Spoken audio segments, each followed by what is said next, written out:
chapter when we talk about पिछले chapter में हम खाली ये पढ़े बेटा कि किस प्रकार you have DNA that is utilized and enzymes utilize करते हैं and we spoke about restriction in the nuclease and all of that. Is my voice audible to last page?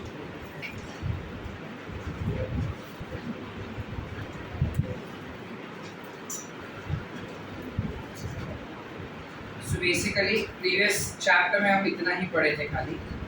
इस चैप्टर में वही जो सारी चीजें पढ़ी है we would try and find out how can we apply that particular concepts in our day-to-day life. ठीक है, डेली रूटीन लाइफ में हम उसको कैसे अप्लाई कर सकते हैं. So there are different applications of biotechnology जो हम ऑलरेडी बायोटेक्नोलॉजी चैप्टर स्टार्ट किए तब पढ़ चुके थे. Now when we talk about different applications of biotechnology, very firstly you would have application in agricultural fields. So that's what we will begin with, that how you have application of biotechnology in agriculture. Post that we would understand how there is application of biotechnology in medical field. Post that we would understand its application in diagnosis, that is diagnostic field. And then lastly, recombinant animals के बारे में हम देखेंगे कि क्या होते हैं, कैसे होते हैं. And finally about biopiracy and बायोट्रेडिंग.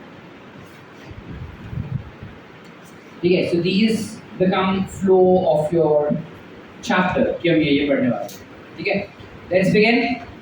Everyone पहले थोड़ा बायो ले लें. Mahi, what do you mean by restriction endonuclease enzyme? Very good. Restriction endonuclease enzyme was one which used to break down phosphoryster bond, right? If I want to join two different DNA, which enzyme can I use? Perfect. And when I'm joining, मेरे पास एक plasmid था, उसको मैंने तोड़ा, नया DNA डाला, जोड़ा. अब इस DNA को मैं क्या कहूँगा? Recombinant DNA के अलावा उसका क्या नाम हो सकता है? You can also call it as chimeric DNA, right? And I'm adding this chimeric DNA. Let's say I am adding this chimeric DNA in PCR machine, right? Atharva, what will be the application of PCR machine? हम क्या कर सकते हैं? PCR machine बनाया क्यों है?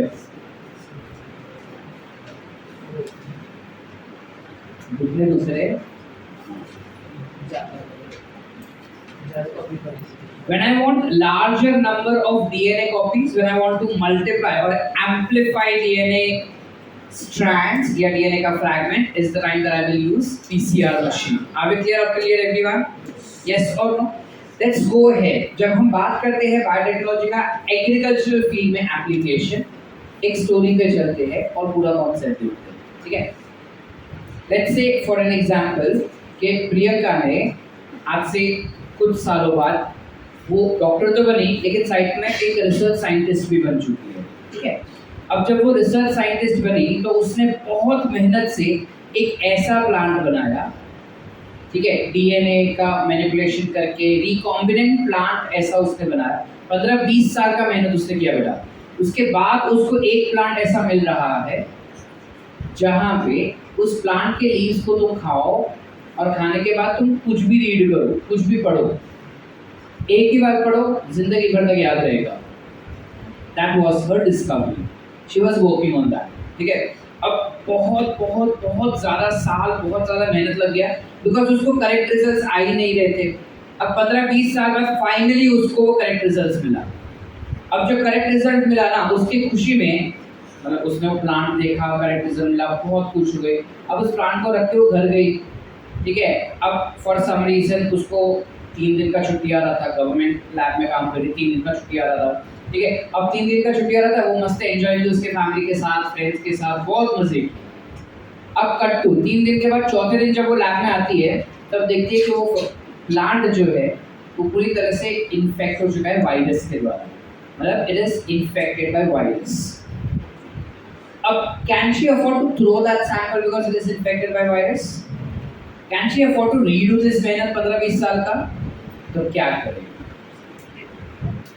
तो वो सोचते हैं कि 2023 में एक फैकल्टी था उसका बायोलॉजी का, जिसने उसको कुछ तो बताया था कि जब इन्फेक्शन होता है, वायरस इन्फेक्शन होता है प्लांट्स में, पूरे प्लांट में चाहे हो जाए, मेरिस्टेमेटिक टिश्यूज में कभी नहीं होता। ठीक है, पूरे प्लांट में चाहे इन्फेक्शन हो जाए, मेरिस्टेमेटिक टिश्यूज में नहीं होता। मेरिस्टेमेटिक टिश्यूज किधर मिलेगा अपने को? टिप्स में, रूट के टिप्स में एंड शूट के टिप्स में। अब रूट्स का तो कुछ लेना देना नहीं, उसको छोड़ देते हैं। शूट के टिप्स में कभी भी वायरल इन्फेक्शन होता ही नहीं है। ऐसा क्यों सर? बिकॉज जब वायरस इन्फेक्ट करता है उसको ज़्यादा न्यूट्रिएंट्स चाहिए, मीनिंग ज़्यादा न्यूट्रिएंट्स यानी it requires a cell which is completely developed so that it can occupy its machinery and multiply itself. ठीक है, तो जनरली वो leave, stem, branch, flower, fruit ऐसी जगहों पे इन्फेक्शन शुरू करता है। वो जब वो इन्फेक्शन शुरू करता है, वो इन्फेक्शन करते करते करते करते टिप पर आना चाहता है। So if this is the tip, it is trying to infect and come to the tip. जब तक वो इन्फेक्ट करके टिप पर आता है, टिप बढ़ जाता है, फिर वो उधर पहुंचने का कोशिश करता है, टिप बढ़ जाता है, फिर वो इन्फेक्ट करने की कोशिश करता है, टिप बढ़ जाता है। जिस वजह से apical tips are always sterile and are not infected by any viruses. आप क्लियर? सो इसने क्या किया, वो अपाइकल टिप को तोड़ दिया। She took apical tip of the plant and placed it on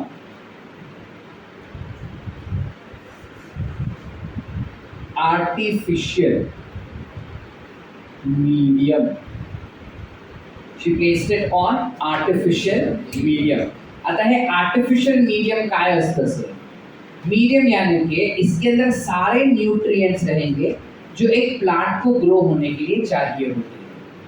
ठीक है, इसके अंदर वो सारे न्यूट्रिएंट्स रहेंगे जो एक प्लांट को ग्रो होने के लिए चाहिए। तो कौन से न्यूट्रिएंट्स चाहिए होंगे? उसको कार्बोहाइड्रेट चाहिए बेटा, यस और no? So it will have carbohydrates, it will have vitamins, it will have salts, and it will have growth hormones. Can we name two important growth hormones required for plant growth and development? Auxin and? No. We have discussed in this chapter, this मतलब ये वाले, हाँ, auxin and cytokinin. Last bench पे दिख रहा है या zoom करूं? दिख रहा है? Auxin and cytokinin are two hormones which help us in growth of root and shoot. याद आ रहा है?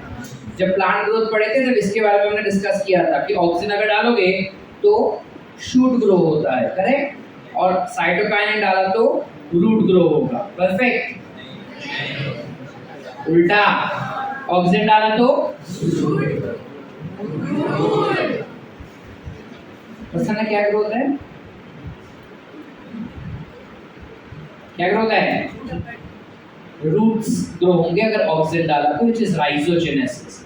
और अगर साइटोकाइनिन डाला तो which is also called as, ये मत पूछो सर, तो चैप्टर का टेस्ट ये बहुत समय हो गया सर, अब हमें नहीं पता। पॉलोजेनेसिस, called as पॉलोजेनेसिस। चले आगे। सो बेसिकली इतने चीजें डाली हमने, और ऑफ कोर्स पानी तो डालेंगे ही। इस मीडिया का ये जो हमने सोल्यूशन बनाया, इसका पीएच हम जनरली 5.5 के आसपास रखते हैं। 5.5 के आसपास इसका पीएच रखते हैं। आइडियली सॉइल में जब कोई भी प्लांट ग्रो होता है तो सॉइल का pH is 7, somewhere around neutral. यहाँ पे we are keeping it alkaline which is 5.5, correct? Thank you. It is acidic pH that we keep. ना क्वेश्चन राइजेस कि क्यों ऐसा कर रहे हैं? हम यहाँ पे सीधा 7 रख सकते हैं सर, आप 5.5 रख के एसिडिक पीएच में तो मर जाएगा, नहीं मरता। हमें पता है कि जब हम इस मीडियम के अंदर सैंपल रखेंगे अपना, which is what apical shoot tips, जैसे ही प्रियंका अपाइकल शूट टिप्स उसके अंदर रख देगी ना बेटा, जैसे ही अपाइकल शूट टिप्स उसके अंदर रख दिया उसने, अब क्या होगा? वो शूट टिप जो है वो न्यूट्रिएंट्स एब्जॉर्ब करके मल्टीप्लाई करना शुरू करेगा। जब वो मल्टीप्लाई करेगा ना, इमीडिएटली सेकेंडरी मेटाबोलाइट्स बनाते फिरेगा।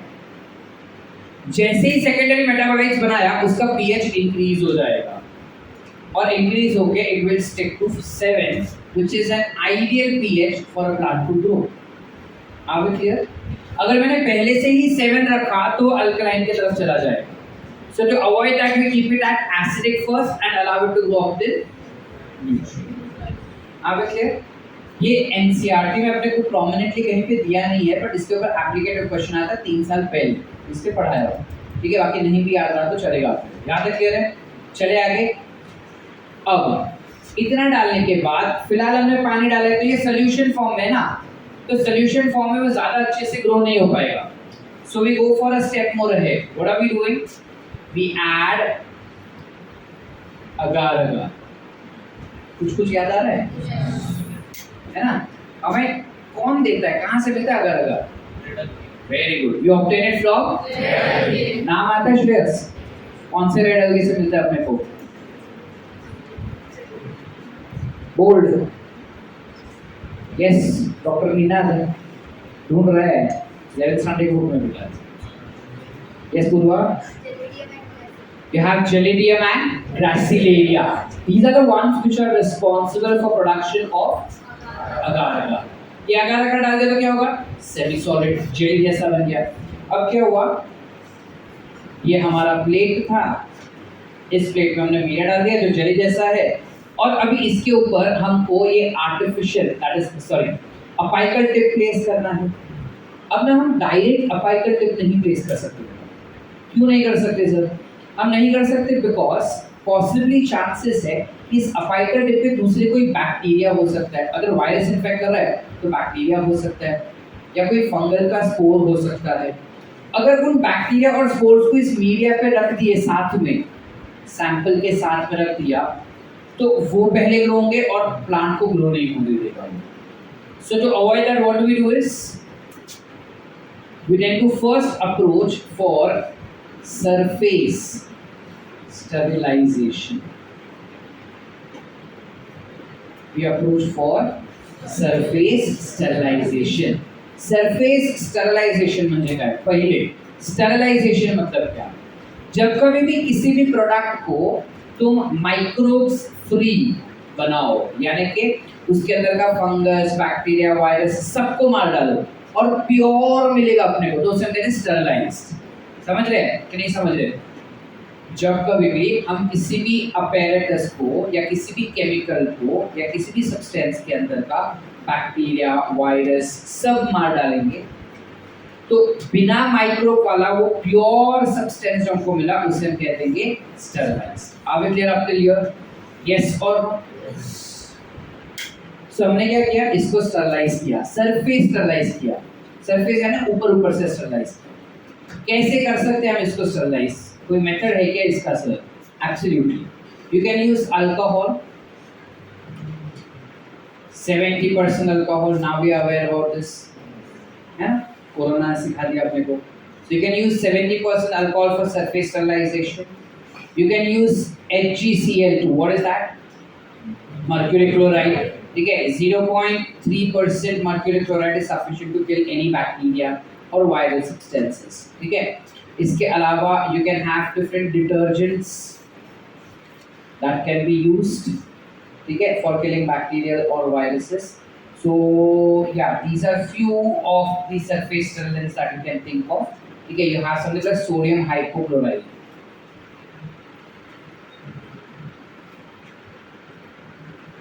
which can also be used for surface sterilization. अब हमने इस पूरे सब्सटेंस को सरफेस से स्टेरिलाइज कर दिया, यानी कोई बैक्टीरिया नहीं, कोई फंगस नहीं, कोई वायरस नहीं। अब हमने क्या कर दिया इसको बेटा? We placed it on artificial medium. जैसे ही हमने आर्टिफिशियल मीडियम पे ये कटा हुआ चीज रख दिया, तो ये जो अपाइकल टिप है वो धीरे धीरे न्यूट्रिएंट्स लेने लगता है।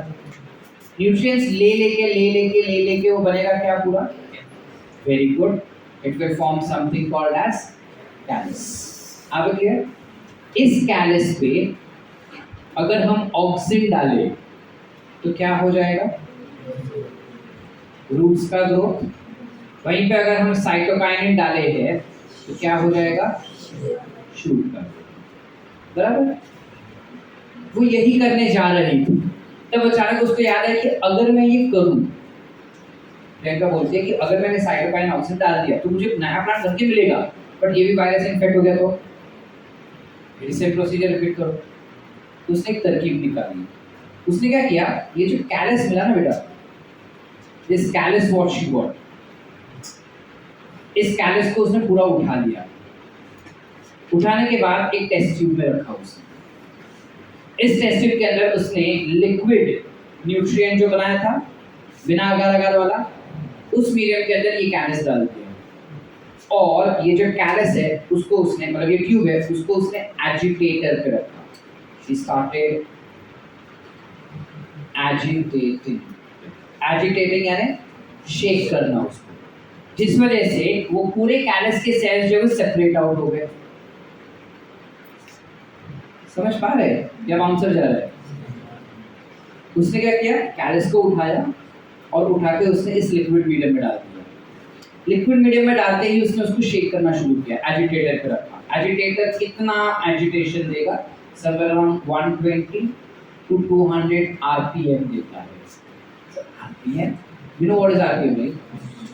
Sir, RPM कैसा? एजिटेटर ऐसा घूमता है और चीज़ों को मिक्स कर दिया जाता है। अब पहली बात, एजिटेटर का ज़रूरत क्या है sir? So one reason is that I don't want them to be clubbed. I want them to separate. जब सेपरेट हो जाएंगे तो सारे सेल्स को इंडिविजुअली न्यूट्रिएंट्स मिलेगा। समझ पा रहे हैं कि नहीं समझ पा रहे?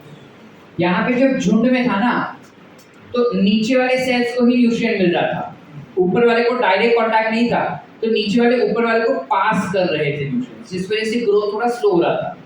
ये डायरेक्ट सारे सेल्स को न्यूट्रिएंट्स मिल रहा है, तो सब ले लेके ग्रो हो रहे हैं, और ग्रो हो के सेल्स आर मल्टीप्लाइंग।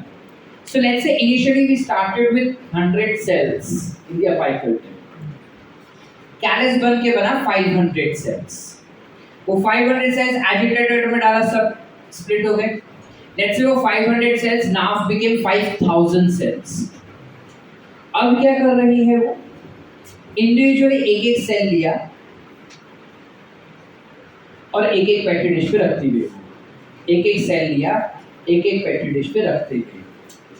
अब जब एक-एक सेल लेके एक-एक पेट्री डिश में रखा उसने, तो she will have multiple calyces, जहाँ पे एक ही कैलस बना 100 सेल को मिला के, अब उसको 5000 सेल्स से 5000 कैलस मिला, यस और नो?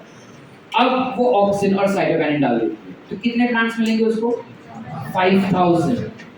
अब 5000 में से अगर 100 को वायरस इन्फेक्ट भी हो तो क्या होगा? उसका तो एक्सपेरिमेंट सक्सेसफुली कंप्लीट हो गया, यस और नो? आप भी क्लियर, आपसे क्लियर? Any doubts? पूर्ण क्लियर है? चलो, ये जो पूरा हमने प्रोसेस किया is called as micro propagation. काय म्हणतात बेटा ह्याला आपण? कशाला ह्याला माइक्रो प्रोपोगेशन म्हणतात सर? माइक्रो म्हणजे something which is very small. Propagate means it allows other things to multiply.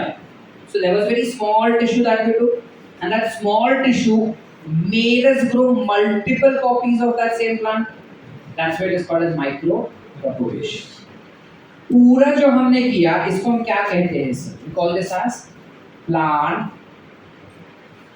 tissue culture. काय म्हणतात बेटा? That is nothing but PTC. What as PTC, plant tissue culture. Are we clear? Any doubts up till here? जो हमने sample लिया ना, ये is called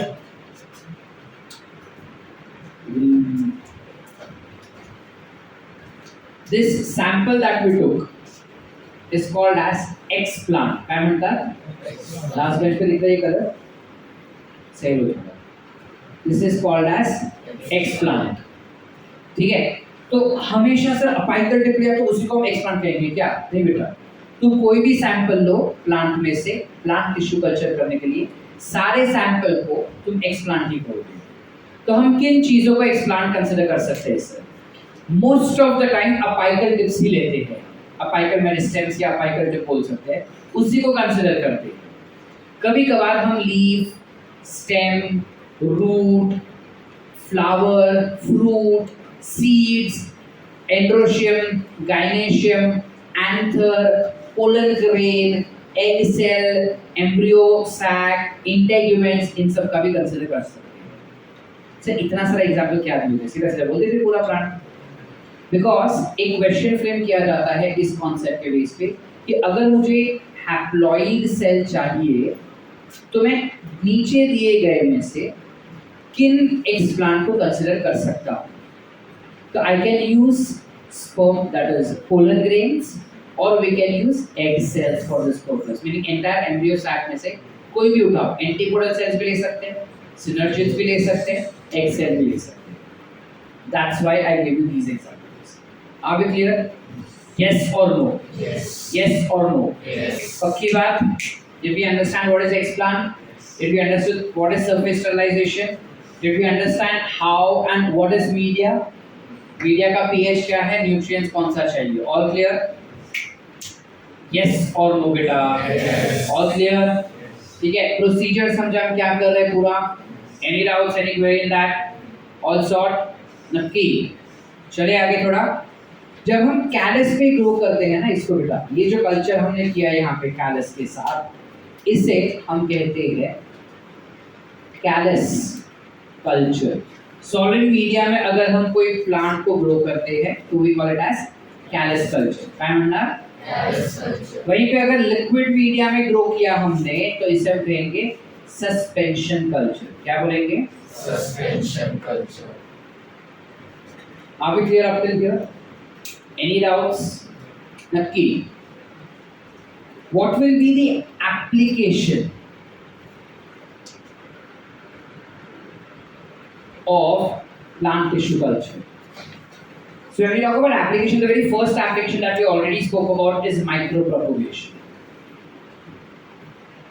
है ना? अगर मुझे एक सिंगल सैंपल से बहुत सारे प्रोडक्ट्स चाहिए तो I can easily go for something called as micropropagation. आसान है बेटा। इसके अलावा we can obtain virus free plant. कैसे कर सकते हैं सर? अभी तो बताया वायरस फ्री प्लांट हम कैसे ले सकते हैं। प्रसन्न भाऊ, ओ प्रसन्न भाऊ, कळले काय विचारत आहे?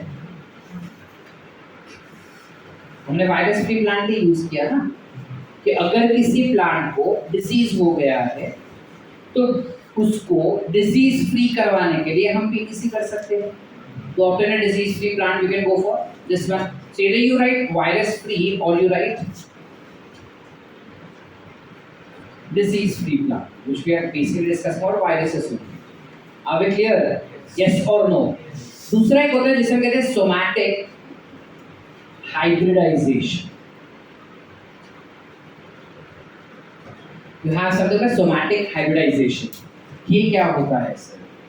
अब देखो, मैं चाहता हूँ कि बीटरूट और पत्ता गोभी ये दोनों के क्वालिटीज हो किसी एक प्लांट में, तो मैं कैसे करवा सकता हूँ? What can I do in that case? So beetroot कौन सा, पत्ता गोभी कौन सा सोच रही है? चलो will make easier, tomato and potato. हाँ पोमैटो। सपोज मुझे ऐसा प्लांट चाहिए जो इन दोनों का हाइब्रिड हो, तो मैं कैसे बना सकता हूँ बेटा? प्रैक्टिकली दोनों अलग अलग फैमिली से बिलोंग करता है, so making them naturally hybrid is not feasible. Artificial hybridization अगर हम करते हैं तो लंबा प्रोसेस है, वो भी हम कर सकते हैं, ठीक है। बट देन सिंस तुमने पढ़ा नहीं है तो उसको फिलहाल साइड में रखेंगे। बायोटेक्नोलॉजिकली हम इसको कैसे हाइब्रिडाइज कर सकते हैं? हम क्या करते हैं, हमने एक सेल लिया, सोमैटिक ना बेटा, तो हमने एक बॉडी सेल लिया विच इज ऑफ पोटैटो। हमने दूसरा एक सेल लिया which is of tomato. Is it visible to last bench? दूसरा एक लेयर विच इज टमाटो। जो हम सेल्स लेते हैं they will have cell walls around them, yes और नो? अब सेल वॉल के साथ किसी दो सेल्स में काम करना is a difficult task, so we rather take something called as protoplast. We would take protoplast. ठीक है? प्रसन्न, what is protoplast? Wonderful. What is protoplast? थोड़ा और आसान लैंग्वेज में बता। Anyone? Thank you. Cell without cell wall will be called as protoplast. ठीक है? मतलब पूरा सेल ही है खाली मैंने वॉल हटा दिया, तो हमारे बॉडी में प्रोटोप्लास्ट मिलते हैं क्या? नहीं ना पूर्वा, हमारे सारे सेल्स प्रोटोप्लास्ट के बेटा, बिना सेल वॉल के ना। क्या एप्लीकेशन लगाओगे तुम? मतलब अगर हमारे पास पेशेंट आया जहाँ पे हमको मूवी सर ने पढ़ाया था कि हार्ट जो है वो लेफ्ट साइड टिल्ट होता है सर, अब इस पेशेंट का राइट साइड टिल्टेड है, इसको हम ऑपरेट नहीं करेंगे। अब इसके साथ हम क्या करें वो हमको नहीं पता है ना। हाँ बोलती है श्रुति, ट्यूमर। प्रोटोप्लास्ट क्लियर है everyone? What is protoplast? Yes, so I will simply write cell minus cell wall. I hope this makes it easy. That protoplast is nothing but cell minus cell wall. I hope now the concept is clear. अब मैं क्या करता हूँ, इन दोनों sales को fuse कर दूंगा, colour change कर देते ताकि समझ में आए कि क्या कैसे। टमाटर लाल नहीं है ना। So अब मैं क्या कर रहा हूँ, दोनों सेल्स को मैंने फ्यूज कर दिया, दोनों सेल्स को फ्यूज कर दिया with the help of a fusogenic agent called as polyethylene glycol. Short form में कहते हैं PEG, ठीक है, बिना वो वाला नहीं PEG, शॉर्ट फॉर्म में कहते हैं PEG, ठीक है। What is this polyethylene glycol? जैसे फेविकॉल वैसे polyethylene glycol, ठीक है। What is this? वी से इट्स अ फ्यूजोजेनिक एजेंट, जो क्या करता है, दो सेल्स को फ्यूज होने में काम करेगा, ठीक है, दो सेल्स को फ्यूज होने के लिए वो हेल्प करेगा। अब जो सेल अपने को नया मिला है, that will function as zygote which is formed with the help of fusion of somatic cells. अब इसका जो प्लांट रहेगा that is called as pomato, क्या मतलब, जहाँ पे तुम बाहर से अगर उसको देखोगे तो वो पोटैटो जैसा दिखता है, कट करोगे ना तो अंदर से टमाटर निकला, कुछ वैसा होता है। You all can google image later, ठीक है। पुराने वाले क्लास में वो सब चालू करके टाइम पास देखते थे, बट अभी हमारे पास उतना टाइम नहीं है, ठीक है, so we are not doing that. You all can google it at home और in break and check how exactly tomato looks like. तो ये मार्केट में नहीं मिलता है सर, नहीं, because it is not approved. No what is that, कैसे करते हैं, वो जरा सब पढ़ेंगे। यहाँ तक क्लियर है? Any doubts up till here? Did we understand what is somatic hybridization बेटा? क्यों इसका नाम आया somatic hybridization? क्योंकि हमने somatic cells को फ्यूज किया, है ना। हमने मेल गैमेट और फीमेल गैमेट्स को फ्यूज किया होता तो वो नॉर्मल हाइब्रिडाइजेशन होता था, ठीक है। अगर मैंने जानबूझ के उनको फ्यूज किया है गैमेट्स को तो वो आर्टिफिशियल हाइब्रिडाइजेशन होता था। यहाँ पे मैं जानबूझ के सोमैटिक सेल्स को फ्यूज कर रहा हूँ तो वो हो गया सोमैटिक हाइब्रिडाइजेशन। तो इसके लिए क्या करें कि ये जो अपने को पोमैटो बन के मिला ना बेटा, this pomato will be then kept on a particular media, will allow it to multiply के कैलस बना, ऑक्सीजन डाला, साइटोप्लाज्म डाला, पूरा पेड़ बन गया। Any doubts? समझे बेटा? पक्की बात? चले आगे। Apart from somatic hybridization, they can also be used for production of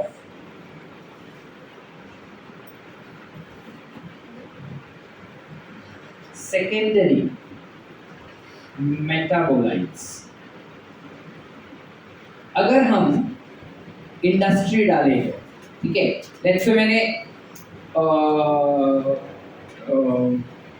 nicotine का कंपनी डाला है, ठीक है, you know what is nicotine? What? It's a carcinogenic agent, right? तुम कैंसर पढ़ चुके, तुमको पता होगा that nicotine is cancerous in nature. But मुझे वही चाहिए। सर कैसा नाले है, क्या ऐसा थोड़ी करते हैं। See, nicotine, of course, it is carcinogenic, but then nicotine is also modified and used in medicine. So उसका medicinal purpose के लिए भी यूज होता है। ये नहीं कि सिर्फ वो कैंसर ही कॉज करता है, ठीक है। तो क्या हो रहा है बेसिकली, सपोज मुझे निकोटिन प्रोड्यूस करके चाहिए। निकोटिन मिलता है किसमें से? टोबैको में से। अब मुझे पता है कि कौन से जीन को अगर मैंने इंड्यूस किया ना तो निकोटिन प्रोड्यूस करके मिलेगा। इंड्यूस यानी इस जीन को मैं एक्टिवेट करूंगा तो वो निकोटिन प्रोडक्शन करवाएगा। तो मैंने क्या किया, टोबैको प्लांट लिया, उस प्लांट के सेल्स को कैलस कल्चर टाइप्स बनाया, ठीक है। अब मुझे पता है कि एक केमिकल कुछ स्पेसिफिक है, XYZ, forget what that chemical is, वो केमिकल जैसे ही इस सेल के कांटेक्ट में आएगा ना, वो सेल फटाफट फटाफट निकोटीन बनाना शुरू करेगा। तो मैंने ये कैल्स उठाया, उसको उठा के मैंने इस सस्पेंशन कल्चर में डाल दिया। This suspension culture has all these nutrients, but along with that it has that XYZ chemical also. अब बार बार वो सेल को पोक करते जाएगा, हर सेल को, तो हर सेल निकोटीन बना रहा है। एक बार निकोटीन जब पूरा अच्छे से बन गया, तो मैंने इस मीडिया को खाली निकाला, निकोटीन को सेपरेट कर दिया। That's how we can use secondary metabolites also. Are the applications clear बेटा? Any doubts? पक्की बात? ये पूरा process is possible because of one property that a plant possesses. Every plant cell possesses.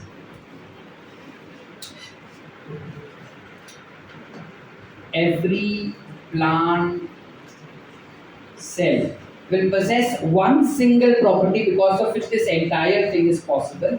To what? You call it to be as potency. नाम तो सुने होंगे। हम शुरुआत ही ये सब कॉन्सेप्ट से किए थे, ठीक है। जब एक सेल पूरे ऑर्गेनिज्म को जन्म देगा उसे कहते हैं। पिछले साल इस समय जहां से हम शुरू किए थे, इस साल उसी समय वहीं पे हम खत्म कर रहे हैं तुम्हारा बायोलॉजी का टॉपिक्स। क्लियर? शॉर्ट पूरा क्लियर है? Plant tissue culture, this will come in your board exams also. Write a note on plant tissue culture, they can ask you. Write a note on callus culture, they can ask you. Write a note on somatic hybridization, they can ask you for 2 marks or 3 marks. They can ask you to write a note on how to obtain a disease-free plant for 2 marks or 3 marks. They can ask you to write a note on micropropagation for 2 marks. कुछ भी आ सकता है. It's a very very important concept. Is the entire concept clear with us? Once more or understood? Understood. क्या हम खुद से ये लिख सकते हैं? Can I go ahead for the next agricultural application? This was the first application, which was PTC. Agriculture में पहला एप्लीकेशन था PTC, जो हो चुका है। लिखना है पहले या मैं आगे जाऊँ? आगे जाए? क्या लिखना है? फटाफट लिखेंगे हम, we are not wasting any time today. So PTC becomes one of the application regarding agriculture. The other application comes up with is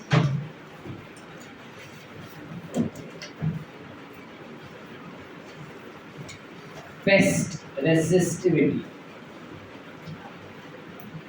Agricultural application में another one comes is pest resistivity, basically which is nothing but pesticides के तरीके से हम कैसे इस्तेमाल कर सकते हैं. So for pesticides, one that we are already aware about is regarding Bacillus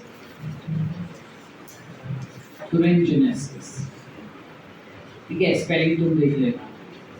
Bacillus thuringiensis is one of the application that we have already understood in our microbes वाला chapter. In detail बता चुका हूँ मैं तुमको कि किस तरीके से हम करते हैं. हम एक प्लाज्मिड लिए, उसके अंदर वेक्टर डाले, कुछ याद आ रहा है? Yes or no? If no, simply Bacillus thuringiensis is a soil bacteria which has capability of production of an inactive protein called as cryprotein because it is crystalline in shape. This cryprotein is produced in the inactive form. It gets activated in alkaline condition. So whenever an insect eats this particular protein, उसके intestine के अंदर वो protein activate हो जाता है और intestine का जो epithelial cell lines होते हैं उसको burst कर देता है ना? जैसे ही epithelial cell lines burst हो गए तो उसका intestine फट गया पूरी तरह से, जिस वजह से वो insect भी मर जाता है. जब एक इंसेक्ट देखता है कि एक इंसेक्ट ने उसको खाया और मर गया, तो ये वाला उसको खाएगा नहीं ना बेटा. जब मुझे पता है कि श्रुति पाटिल ने कोई चीज खाई और उससे वो मर गई, तो मैं क्यों जाऊंगा उसे खाने के लिए? समझे? ठीक है, ये कॉन्सेप्ट हम माइक्रोब्स में डिटेल में पढ़ चुके थे. यहाँ पे भी same concept we are adding, just that there's a little bit application that we have to understand कि Bacillus thuringiensis, जब हम BT cotton में बात करें, what does BT stands for? Super. It stands for Bacillus thuringiensis. So Bacillus thuringiensis से modified crop जो है which is cotton, इसके अंदर जब हम जीन्स डालते हैं ना, क्राई जीन्स बेटा, तो there are two specific genes that we can add. One is cry1AC and other cry1AC and other is cry2AB. ठीक है, these are two genes which can be used or which can be added in Bacillus thuringiensis, can be added in Bt cotton, which provides resistance to, it provides resistance to bollworms. bollworms नाम के छोटे छोटे कीड़े होते हैं जो basically in cotton के leaves को खा जाते हैं, तो फोटोसिंथेसिस कम होता है, जिस वजह से क्रॉप क्वालिटी हैम्पर हो सकता है. ठीक है, तो ऐसा ना हो इस वजह से हमने उनके लीफ के सेल के अंदर एक प्लाज्मिड डाला है. उस प्लाज्मिड के अंदर क्राई प्रोटीन का जीन डाला. क्राई प्रोटीन का कौन सा जीन डाला? या तो ये डाल सकते हैं या ये डाल सकते हैं. आता है नीट एग्जाम में, इंपॉर्टेंट है ये बहुत ही ज्यादा. ठीक है, ऐसे ही यू हैव बीटी मेज आल्सो. मेज कर तक आया इसको, अरे वो की ना है, ओहो चलो. सो बीटी मेज में क्या होता है, इन कॉर्न में क्या होता है, same you can use cry1AB. We can use cry1AB as a gene which will be entered into the maize plant, making that maize plant as BT maize now. Transgenic plant हो गया ये, because उसका gene change कर दिए हमने, है ना, recombinant हो गया ये. This gives resistance to corn borers.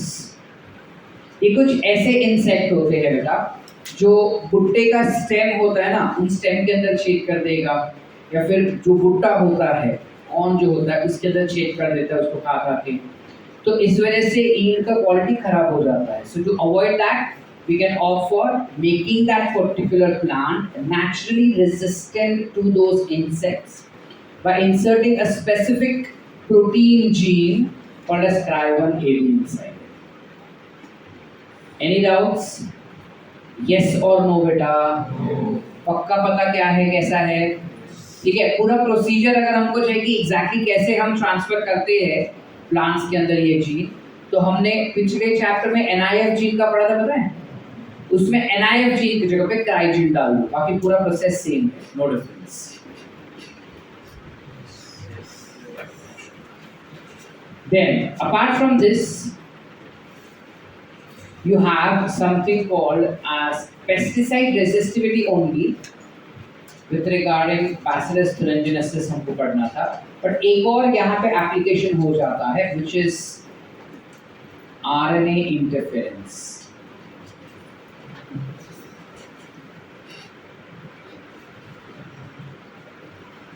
Now what exactly that is? Can I erase this? सबका लिखे हो चुका है?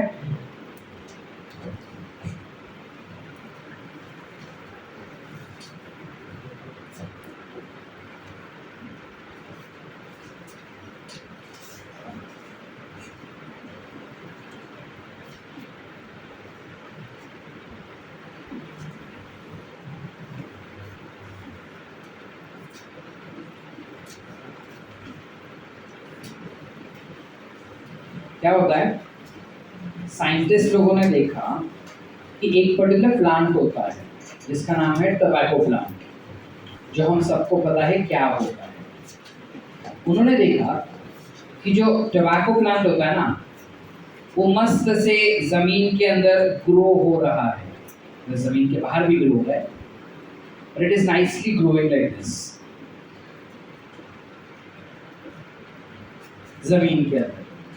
जब वो अच्छे से ऐसा ग्रो करता है, तब एक पर्टिकुलर निमैटोड है, निमैटोड समझता है, एक वर्म है, निमैटोड इज एस्कैलमिंथस. ठीक है, देयर इज एन एस्कैलमिंथस निमैटोड जिसका नाम है मेलोइडिगाइनी इनकॉग्निटिया। ठीक है, स्पेलिंग एक बार भी देख लेना खाली। ठीक है, यू हैव मेलॉइड डिगाइनी इनकॉग्निटिया नाम का एक पर्टिकुलर वर्म होता है व्हिच इज नेमाटोड होगा बेटा, जो क्या करता है इस पर्टिकुलर रूट्स पे फीड करता है and it causes some infection, और इन्फेक्शन के साथ साथ कुछ ऐसे ऐसे नोड्स भी बनाता है। It forms some nodes like this also, and that's why we say that it forms knot disease.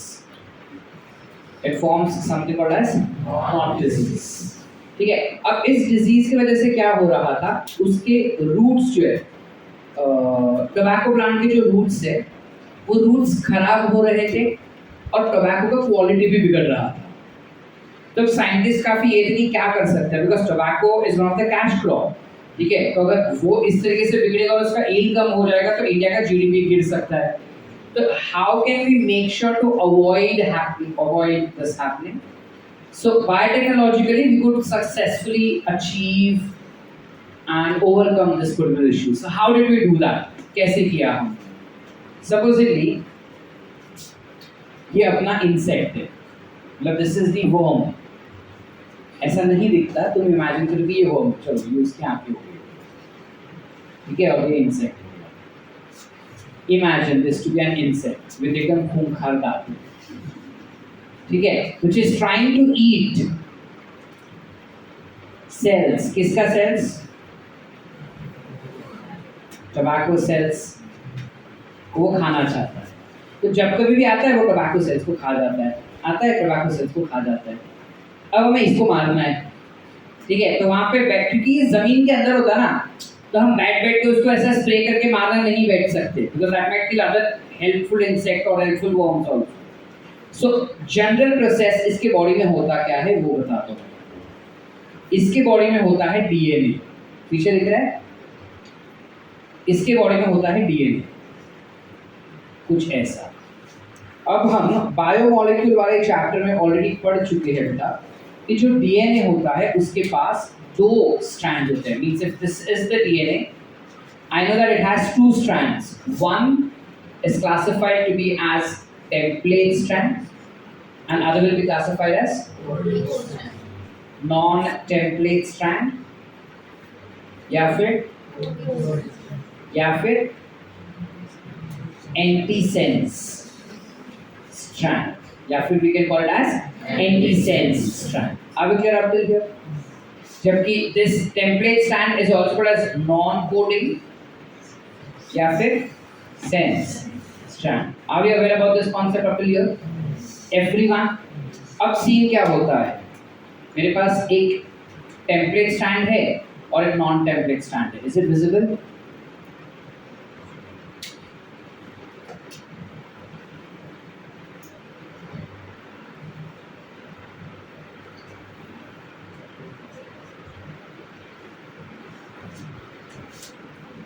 अब इसके पास है डीएनए, एक है नॉन टेम्पलेट स्ट्रैंड, सॉरी एक है टेम्पलेट स्ट्रैंड और एक है non template strand. Now it is visible, ठीक है। हम प्रोसेस क्या करना चाहते हैं वो पहले बता देता हूँ, कैसे करेंगे वो बाद में हम पढ़ते हैं, पहले बेसिक समझ लो।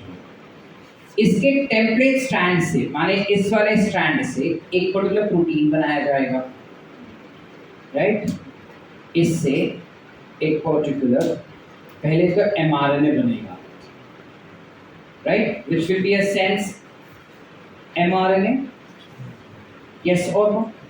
And from this sense mRNA, you will have a protein produced,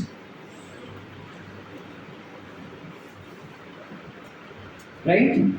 This protein जब ये खाता है ना इसको, तब वो ये प्रोटीन भी छोड़ देता है, और वो प्रोटीन छोड़ देने की वजह से इस पर्टिकुलर प्लांट में नॉट डिजीज हो जाता है।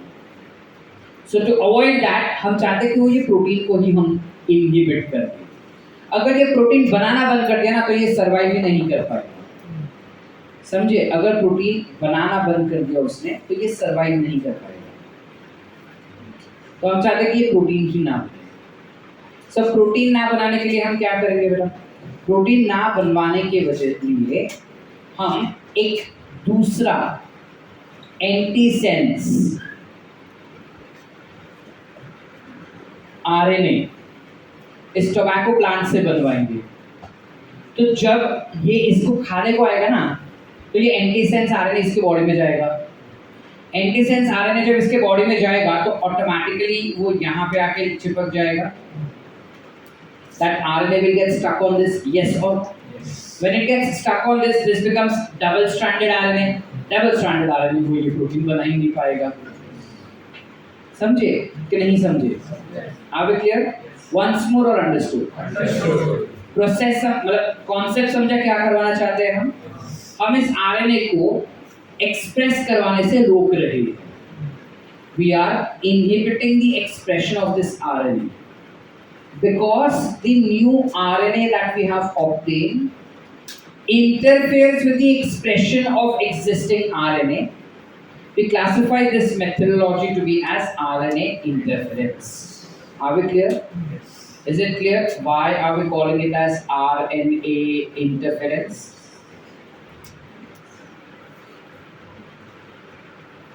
ठीक है, प्यार से इसको RNAi भी कह सकते हैं। ठीक, समझे? चले आगे। If you understand what is RNA interference, ठीक है। अब how can we make sure to achieve this concept? हम ये कैसे करवा सकते हैं? तो फिलहाल इसको मैं निकाल देता हूँ, ये हमारे पास है ही। ठीक है, चलो। अब मैंने क्या किया, ये जो डबल स्ट्रैंडेड डीएनए है, किसी नेमाटोड में से ये डबल स्ट्रैंडेड डीएनए इतना सा कट करके मैंने निकाल दिया। जो ये प्रोटीन बनाने के लिए इन्वॉल्व होता है, उतना डीएनए कट करके मैंने निकाल दिया। अब उस डीएनए के डबल स्ट्रैंडेड डीएनए था ना, तो पहले उस डबल स्ट्रैंडेड डीएनए को, if this is the double stranded DNA, हमने क्या किया, उसको सेपरेट कर दिया into two single stranded DNA. इन दो सिंगल स्ट्रैंडेड डीएनए को हमने प्लाज्मिड में डाला और कुछ इस प्रकार टोबैको प्लांट में इंसर्ट किया कि एक जो है वो सेंस यानी टेम्पलेट स्ट्रैंड है और दूसरा नॉन टेम्पलेट स्ट्रैंड है। सो एक प्लाज्मिड इस टेम्पलेट स्ट्रैंड से एक एमआरएनए बना रहा है, दूसरा नॉन टेम्पलेट स्ट्रैंड से दूसरा एमआरएनए बना रहा है। So this is nonsense mRNA and this becomes sense mRNA. आप क्लियर? तो ये दोनों तो इसी में चिपक जाएंगे ना बेटा। अब जब वो इसी में चिपक गया तो सर आपका तो एक्सपेरिमेंट यहीं पे फेल हो गया। भाई फेल नहीं हुआ, मैं नहीं चाहता कि इसके अंदर इन्फेक्शन फैले, हम चाहते हैं कि इसमें इन्फेक्शन फैले, इसलिए हमने उसको डबल स्टैंडर्ड कर दिया। अब जब ये इसको खाने आएगा, ठीक है, when this insect comes to eat tobacco plant, वो आया, इसको खा गया। अब खाने के बाद ये इसकी बॉडी में गया, obviously by the help of digestive enzymes it will digest RNA, but while it is digesting RNA, the polynucleotides will be broken down into smaller peptide, smaller oligonucleotides, यानी छोटे चेन्स बनेंगे न्यूक्लियोटाइड्स के। पहले तो उसको separate कर देगा, है ना। तो एक हम उल्टा कर दिए, this is sense and this becomes nonsense, so we'll keep this changed. Already green red color है, so it doesn't confuse us. ठीक है, so I had sense mRNA and I produced new antisense mRNA for it. Yes. Antisense. अब जब ये खा लेगा तो उसके पास पीसेस रहेंगे बहुत सारे, सेंस आरएनए के भी और नॉनसेंस आरएनए के भी, है ना, जो उसके बॉडी में रहेंगे। तो ये वाले will hinder and bind over here, टुकड़े टुकड़ों में बाइंड करके डबल स्टैंडर्ड हो गया, डबल स्टैंडर्ड हो गया तो इसका सिंथेसिस ब्लॉक हो गया, प्रोटीन बना ही नहीं।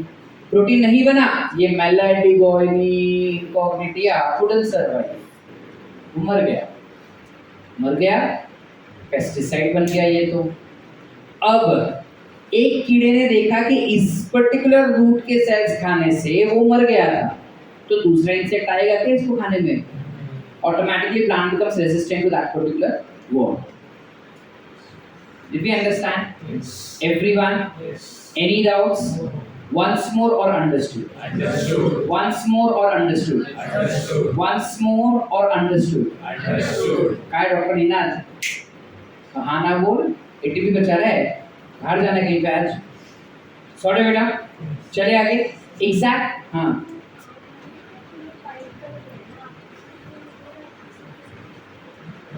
क्यों जब ये इसके बॉडी में जाएगा तो वो उसको डाइजेस्ट करेगा ना बेटा सो व्हाइल इट इज डाइजेस्टिंग उसको सेपरेट भी करेगा और तोड़ेगा भी ना छोटे छोटे टुकड़ों में वैसे ही डाइजेशन से होगी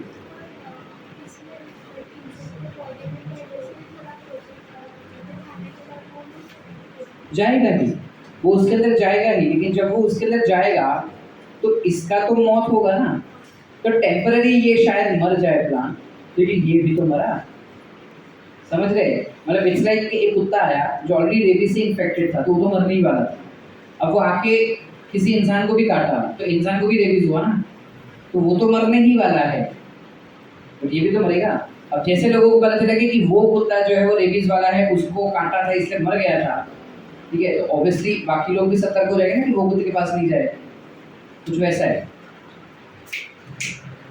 एवरीवन कर ले कि नहीं कर ले एग्जैक्टली पैरेलल लाइंस पे ना टमाटो के लिए भी अपने को कुछ तो दिया हुआ है एक टमाटो आया था फ्लेवर सेवर टमाटो सर आप स्पेलिंग रॉन्ग लिखे है नहीं यही स्पेलिंग है उसका फ्लेवर सेवर टमाटो ठीक है जिस बंदे ने इसका नामकरण किया था उसको डिसलेक्सिया था तो यही नामकरण नहीं फॉल्स ऐसा कुछ नहीं था तो this is the spelling for Flavr Savr tomato देखो अभी होता क्या है लड़का और लड़की दोनों किचन में जाते हैं ऐसा मैं अज्यूम कर रहा हूँ लेकिन ये बात किचन के बाहर की है जनरली जब टमाटर हम घर पे लाते हैं तो वो टमाटर कितने दिन तक सरवाइव करता है इसका शेल्फ लाइफ कितना होगा you know what is shelf life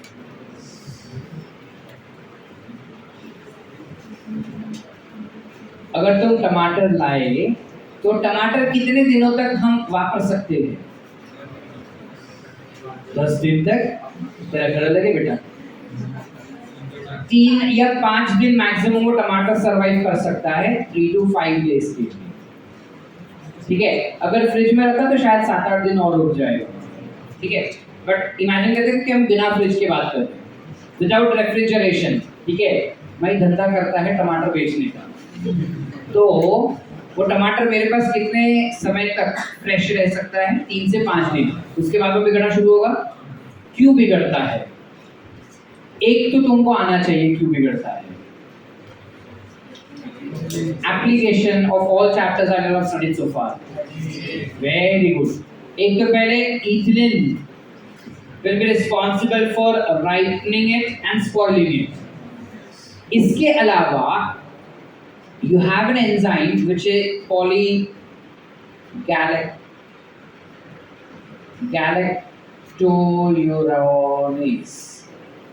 polygalacturonase अब ये एक ऐसा एंजाइम है जो इसके वॉल्स को तोड़ता है यानी टमाटो के सेल वॉल को तोड़ देता है मीनिंग इट डाइजेस्ट पेक्टिन तो सर पेक्टिनेस लिखो ना नहीं ना polygalacturonase is very specific enzyme that does this work ठीक है तो हम वही याद रखेंगे ठीक है वो पेक्टिन को तोड़ देता है अब चलो I'll give a more better example दो सेल्स हैं right which gets attached together by a particular structure called as जोर से बोलो मिडल लैमेलेस से अटैच होता है ठीक है middle lamella is composed of calcium pectate polygalacturonase ना ये कैल्शियम पेक्टेट को ही तोड़ देता है तो मिडल लैमेलेस टूट गया मिडल लैमेलेस टूट गया तो ये तो अभी अटैच रहेंगे क्या अभी हिल गए ना इससे तो सॉफ्ट मऊ हो जाता है so as days go by it becomes more softer because this enzyme is functioning with it अब हम क्या करना चाहते हैं हम इस एंजाइम का प्रोडक्शन ही बंद कर देंगे कैसे sir same to same process हम क्या करते हैं नेचुरली तो it is developing some sense mRNA हम प्लाज्मिड के अंदर एंटीसेंस एमआरएनए प्रोडक्शन वाला डीएनए डाल देंगे यानी टेम्पलेट नहीं नॉन टेम्पलेट डीएनए को प्लाज्मिड में डालेंगे उस प्लाज्मिड को इस पर्टिकुलर सेल्स में डाल देंगे So that plasmid will now produce antisense RNA. Sense RNA तो बना ही था, जो बना ही रहा है ना सेंस RNA, तो अब एंटीसेंस RNA भी बना रहे हो। अब जब वो एंटीसेंस RNA भी बना, सेंस RNA भी बना, चिपक गया, तो एंजाइम बनेगा भी नहीं। नहीं समझे? नहीं समझा? नहीं समझा? ये टमाटो का सेल हो गया। This is one of the tomato cells that we have. ये टमाटो सेल हो गया। इस सेल के अंदर एक mRNA बन ही रहा था ना। That mRNA was producing what? Polygalactylonase. बराबर। अब मैंने एक प्लाज्मिड लिया, वो प्लाज्मिड इसके ऑपोजिट वाला mRNA बनाता है। अब जब इसके ऑपोजिट वाला mRNA बना है, कॉम्प्लीमेंट्री mRNA, तो ये ऐसे बाइंड हो गया, डबल स्ट्रैंडेड हो गया, तो ये PGU बनेगा क्या? PGU बनना बंद हो गया। PGU बनना बंद हो गया तो ऑटोमेटिकली इसका क्या इंक्रीज हो गया? Shelf life increased. अंडरस्टूड? कितना इंक्रीज होता है सर? इंक्रीज हो जाता है 20-25 दिन तक तुम उसको रख सकते हो without refrigeration, which is a good amount. उसके बाद ईथलीन के एक्टिविटी की वजह से वो सड़ जाएगा। क्लियर है यहाँ तक? यस और नो? अब going slightly more ahead, best part ये था कि जब हम ये सब कर रहे हैं ना टमाटो के साथ, उसके फ्लेवर को कुछ नहीं हुआ। It's taste and flavour is still the same. That's why the name comes as Flavr Savr tomato. ठीक है? ठीक है, विदाउट है, समझा? पक्का? कुछ लिखना है? चलो। With that we end with our agricultural application. This one is completed. Now, which is अभी थोड़ी देर पहले एग्रीकल्चर में हम क्या बोले? प्रियंका ने एक नया प्लांट डिस्कवर किया था। ठीक है? Actually I should have continued with that, but then ठीक है, अभी हम यहाँ पे करेंगे। ठीक है? अब वो जो प्लांट बनाया था, ये बीटी क्रॉप हमने बनाया या ऐसी बीटी ब्रिंजल हमने बनाया, इन सब को we call it as genetically modified organisms या फिर genetically modified crops. Remember that. जब कभी भी किसी भी ऑर्गेनिज्म का हम जेनेटिक मैनिपुलेशन करते हैं कुछ इस प्रकार कि अब जो नए फिनोटाइप मिले हैं वो हमको हेल्पफुल रहेंगे, तो we call that to be as GM crops, that genetically modified organisms. Plant है इसलिए crops और एनिमल्स में क्या तो ऑर्गेनिजम्स। ठीक है? अब सुनो, जो प्रियंका ने प्लांट डेवलप किया ना, अब उसने कितना मेहनत से प्लांट डेवलप किया। इट इज ऑब्वियस कि इतना मेहनत उसने जो किया वो समाज सेवा के लिए तो किया नहीं है, पैसे के लिए किया। अब she wants to market this particular plant, she wants everyone to buy this plant. Now ideally she cannot directly go into market कि भाई मैंने ये डिस्कवर किया, चलो अभी तुम भी खाओ। खाना is a very crucial product ना। मार्केट में कुछ भी आएगा और हम खा ले बिना ISI मार्क देखे, बिना करेक्ट मार्किंग देखे, इज नॉट पॉसिबल। ठीक है? वो जेल जा सकती है। So for any genetically modified products, government has a department called as genetically engineered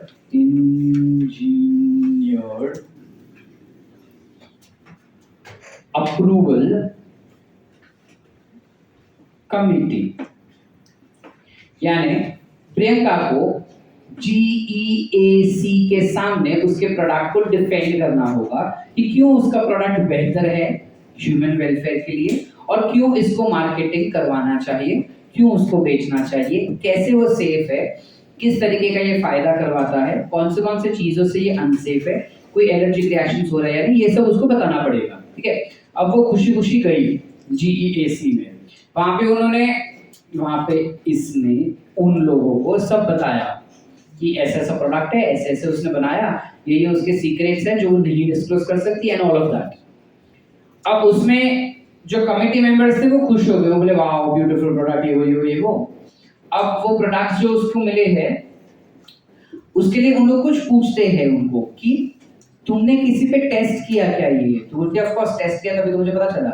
तो बोलते कितने लोगों पे टेस्ट किया, क्या एज ग्रुप था? तो she said that I have tried doing it with 0 to 5 age group, between 6 to let's say 20 years of age group, ये दो एज ग्रुप में किया। तो बोलते कितने लोगों पे किया? तो बोलते 10 इसमें 10 इसमें।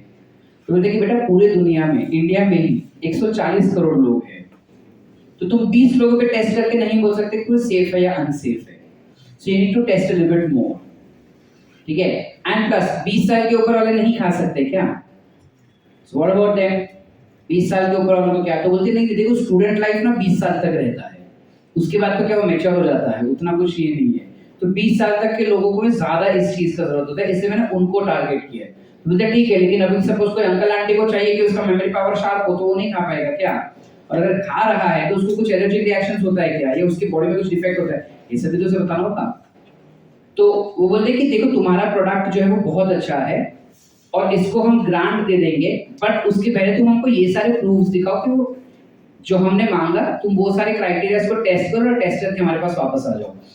अगर सारे टेस्ट वैलिड होंगे तो we approve this one, but as of now we are approving with this particular condition कि तुम ये दोगे तब वो अप्रूव होगा करके। तो बोलती ठीक है। अब उसको 6 महीने का टाइम दिया जा रहा है, तुम 6 महीने में ये करके वापस आओ। अब वो रिटर्न आ रही थी जीईएसी को मिलके। जब रिटर्न आ रही थी तब बीच में उसको मिल गई प्राची। तो प्राची बोलती है हाय कैसी है ये वो। तो नॉर्मल एज यूजुअल गर्ल्स को पंचायत है वैसा, कुठे गेलेलीस, कशी गेलेलीस, काय केलंस तू, दाखव जरा बरं मला। अब प्रियंका बेचारी बोली, उसने सब बता दिया, उसने ये डिस्कवर किया, ऐसा किया वैसा किया, but she did not give the entire procedural details. She just said that she has discovered this kind of product. She went to GEAC, which is almost approved, but they gave me 6 months का time, so I'll test a little bit more. तो प्राची बोलती हाँ हाँ लवकर झालं की मला सांगा, माझा लेकर आहे ना तो असाच वेडाच आहे, इथला काहीच नाहीये। हाँ अभी हम बहुत बाद में बात करें, तब तो बच्चे होंगे ना तुम्हारे। तो बोलते कि वो नालायक है, पढ़ने में बहुत डम है, तो उसको मैं खिला देगी तो एटलीस्ट कुछ तो काम आएगा। बोलते ठीक है। अब दे सेपरेट। नाउ सी, पीएसए में तो प्रियंका भी थी और प्राची भी थी, और पीएसए के तो सारे के बच्चे अच्छे हैं, तो सभी साइंटिस्ट बनने के लायक हैं। तो वो भी छोटी मोटी साइंटिस्ट तो बनी गई थी डॉक्टर होने के साथ साथ, but she was not much into research.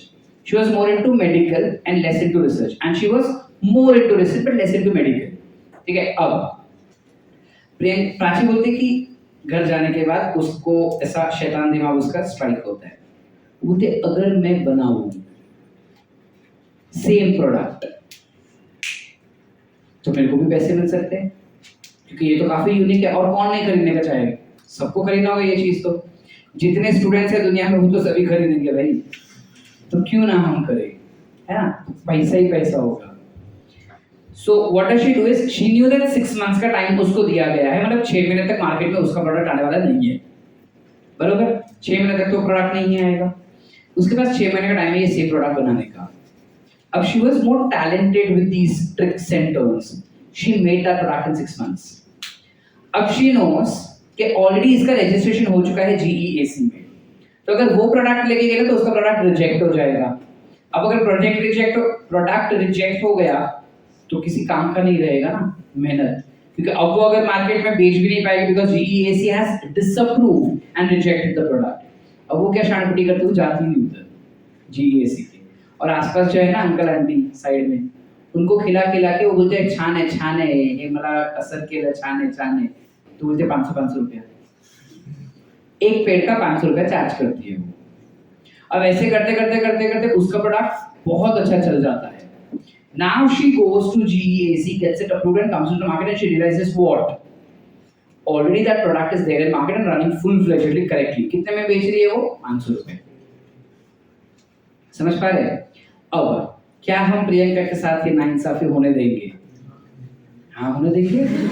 Priyanka कितने दुश्मन काल रखी है तुमने? Is it possible for us to do that? नहीं ना, बेचारे का इतने साल का मेहनत है, नहीं करना चाहिए बेटा। हाँ सुमित तू था क्या कुन्नस है, तेरा बेंच चोरी करके भागी थी।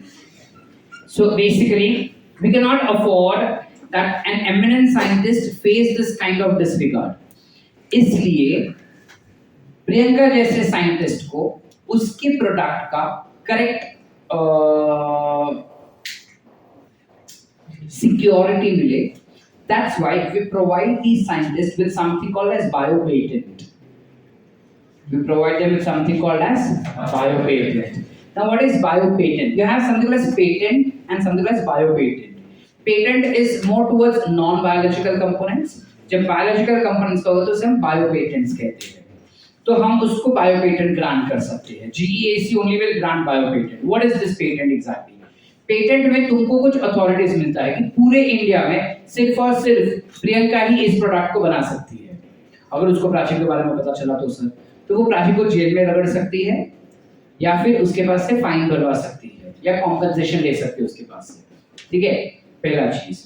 दूसरा चीज, प्रियंका जितना चाहे उतने में ये प्रोडक्ट बेच सकती है. जो उसने 500 में बेचा वो 5 लाख में भी बेच सकती है, वो 50 लाख में भी बेच सकती है. इट्स अप टू हर.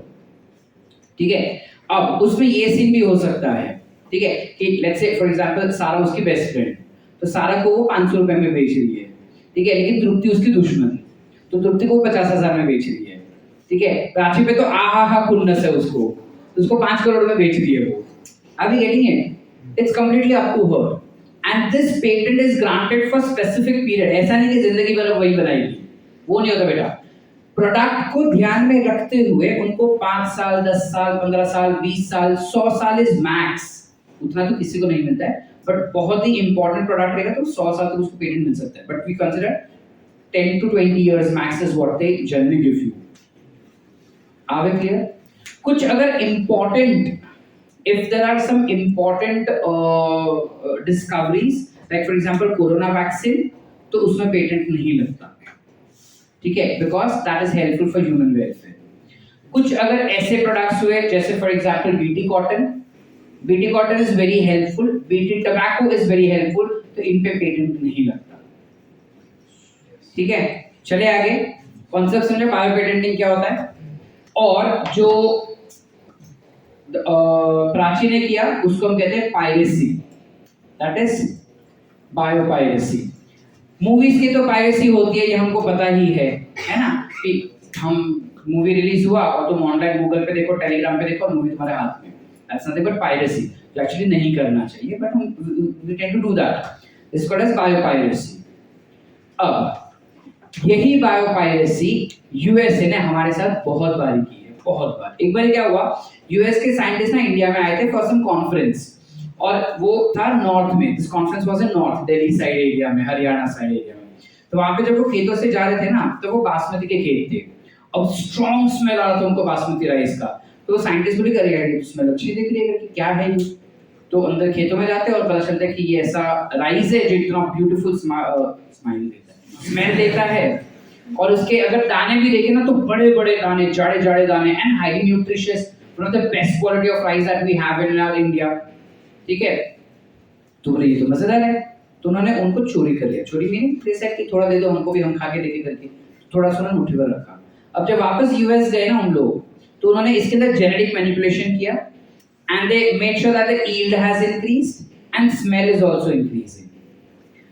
अब उन्होंने यूएस के टेक्सास नाम की जगह पे इसको ग्रो किया. ग्रो करने के बाद जो क्रॉप्स है उसको 2 साल, 3 साल, 5 साल, 6 साल के बाद इस क्रॉप को उन्होंने नाम दे दिया था टेक्समती. क्या दिया था? Basmati is now टेक्समती. फॉरेन गई ना बासमती बदली टेक्समती. अब उन्होंने यूएस गवर्नमेंट पे टेक्समती का पेटेंट डलवाया. यूएस गवर्नमेंट ने वाह क्या काम किया, तो उसको दे दिया पेटेंट. अब उन्होंने कुछ सालों बाद इंडिया में इसका पेटेंट मांगा. तो इंडियंस बोले ये तो हमारा प्रोडक्ट है, how can you ask for patent, हम तो सालों से ग्रो कर रहे हैं इस चीज को. तो बोलते नहीं, तुमने चोरी किया करके हमारे उधर से लेकर आए तुम, और तुम ऐसा ग्रो करो करके, ये तो गलत बात हो गई. तो हम बोलते तू पागल है क्या, हमारे बाबा आदम जमाने से हम लोग ये तो ग्रो कर रहे हैं. ठीक है, इतने सालों से हम ग्रो कर रहे हैं, तुम कैसा बोल सकते हो कि ये तुम्हारा है. अब यूएस गया यूएन कोर्ट में. यूएन कोर्ट समझता है यूनाइटेड नेशंस. ठीक है, where it's a basically community जहाँ पे पूरे वर्ल्ड पीस को मेंटेन किया जाता है. तो वो वहाँ पे जाते हैं और वहाँ पे बोलते कि भाई देखो उन्होंने तो चोरी किया करके हमारा प्रोडक्ट चोरी करके, और हमको बोल रहे कि तुम पेटेंट नहीं ले सकते करके, और हमको तो यूएस में पेटेंट मिल चुका है, तो ये तो ऐसा गलत किया है, तो उन पे फाइन मारो और बोलो कि खाली हम प्रोड्यूस कर सकते हैं, वो नहीं करके तो पूरी दुनिया में खाली हम भेजेंगे, वो नहीं भेज सकते. तो इंडियंस बेचारे भूले वाले, उनको पता ही नहीं कि ऐसा कुछ पेटेंट भी करना होता है, ये तो हम उगा रहे. फिर उनको पता चला ऐसा. अब गवर्नमेंट बोले कि चलो तुम मतलब वो जो जज थे उन्होंने बोला कि कुछ प्रूफ है, इंडियंस बोलते कि हम सालों से बना रहे हैं, तो बोलते बोलने से नहीं बेटा, प्रूफ दिखाना पड़ेगा, उनके पास प्रूफ है, दे हैव पेटेंट, तुम्हारे पास तो नहीं है, तो वो सही है और तुम गलत। तुम्हारे पास अगर कुछ प्रूफ हुआ कि तुम सालों से बना रहे हो तो गिव दैट प्रूफ। तो हमने जो पुराने गाने थे जिसमें ये लिखावट रहेगा, या जो पेंटिंग्स थे वो निकाले, जो इमेजेस थे वो निकाले, और उन कॉइन्स हुआ करते थे जिसमें बासमती राइस वगैरह रहे, वो सब इकट्ठा निकाल के हमने उनको दिया था एज एविडेंस कि भाई देखो हमारा ही लेकर के, किसी और का नहीं। तो that's when we were proved correct and USA was wrong, he was found to be guilty. उनको फाइन भी किया, उनको चार्ज भी किया, और उनका जो पेटेंट था वो क्रॉस हो गया, रिजेक्ट हुआ, और हमने पूरे वर्ल्ड पे उसका पेटेंट लिया था। अब स्टिल हैविंग दैट पेटेंट, ये बहुत साल पहले का बात है, तो अब नहीं है हमारे पास कुछ, ठीक है। But then like it's a very good product, so इस वजह से इसको ज्यादा टाइम तक पेटेंट दिया भी नहीं जा सकता। अब clear. So US did biopiracy for which is rice, likewise US did biopiracy for Neem also. उसने नीम के भी पत्ते, नीम का पूरा पेड़ जैसे चोरी किया, उधर लगाया और बोलता है हमारा है, हम लोग पागल है। फिर same logic, same concept.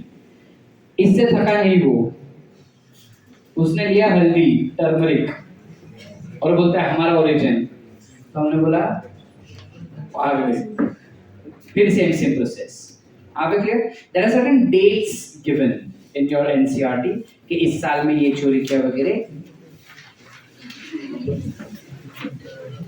Pushkar तुझे क्या मिल जाएगा वो डेट देख के? क्या तू मुझे प्रॉमिस देता है कि वो डेट तू जब याद कर लेगा तो मतलब वो डेट तेरे को याद रह जाएगी देख के, और तू ट्यूसडे के टेस्ट में अगर वो डेट आए तो करेक्ट मार्क करेगा? फालतू बोल रहा है तो है, घुमा के चेक करना जरूरी है, सब बोल रहे हो सच है या गलत है। क्लियर है? If you understood, so we get on with the next topic also, which is biopiracy and biopatenting. I hope the concept is clear. We got done with the application of agriculture. We got done with the application of biopiracy and biopatent also. I hope the entire concept is clear. कुछ लिखना है इसमें biopiracy वाले concept में? Short है? Can I erase rest of the content now? Quickly लिखो, 5 minute देता हूँ, फटाफट लिखो।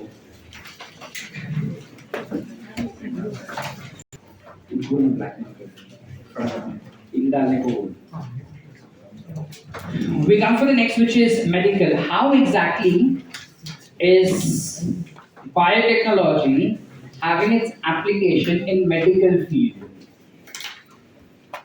So medical field में there are two applications बेटा। एक is in therapeutic products and दूसरा application is in gene therapy। ठीक है? Ideally तीसरा will be diagnostic also Amay, but then we've kept that separately so that we can understand that in detail. We'll study only two at a time. ठीक है? Therapeutic diagnostic will also come in medical only, but we are not discussing that right now. उसको अलग से discuss करते हैं। So when we talk about these techniques, पहली बात तो थेरेप्यूटिक प्रोडक्ट्स का जब बात करें, काफी लोगों को मैं अज्यूम कर रहा हूं यहाँ पे जो बैठे उनको पता नहीं कि थेरेप्यूटिक प्रोडक्ट्स होता क्या है। करेक्ट? थेरेप्यूटिक प्रोडक्ट्स यानी कि जब हम कोई इंजेक्शंस लेते हैं, लाइक लेट्स से वैक्सीन्स लिए हम, या इंसुलिन शॉट्स लिए हम, या फिर खून चढ़ाए हम, ठीक है, या प्रोटीन के गोलियां खा रहे हैं, मल्टीविटामिन, हार्मोनल इंजेक्शंस, आईवीएफ के दौरान जो सब चीजें अलग अलग होती है बॉडी में, फीमेल के मेल के, all of that is considered to be as therapeutic products. मतलब ऐसे products which is used as a treatment process। ठीक है? जैसे अगर सपोज मेरे को मेंटल डिप्रेशन है तो मैं गोलियां ले रहा हूँ ना, so that becomes nothing but one kind of therapeutic products। ठीक है? When I'm taking some therapy, ठीक है, और मैं बहुत ही वीक हूँ, so I'm taking vitamin के tablets, so that becomes a therapeutic products। Understood? क्या नहीं समझे हम? So therapeutic products में हमको सिर्फ एक ही के बारे में पढ़ना है। आइडियली देखने जाते हैं तो हमारा एनसीईआरटी बोल रहा है कि टोटल पूरी दुनिया में there are 30 products। पूरे दुनिया में there are 30 products, 30 such therapeutic products which are very successfully running। Out of those 30, 12 तो इंडिया में ही काम किए जाते हैं।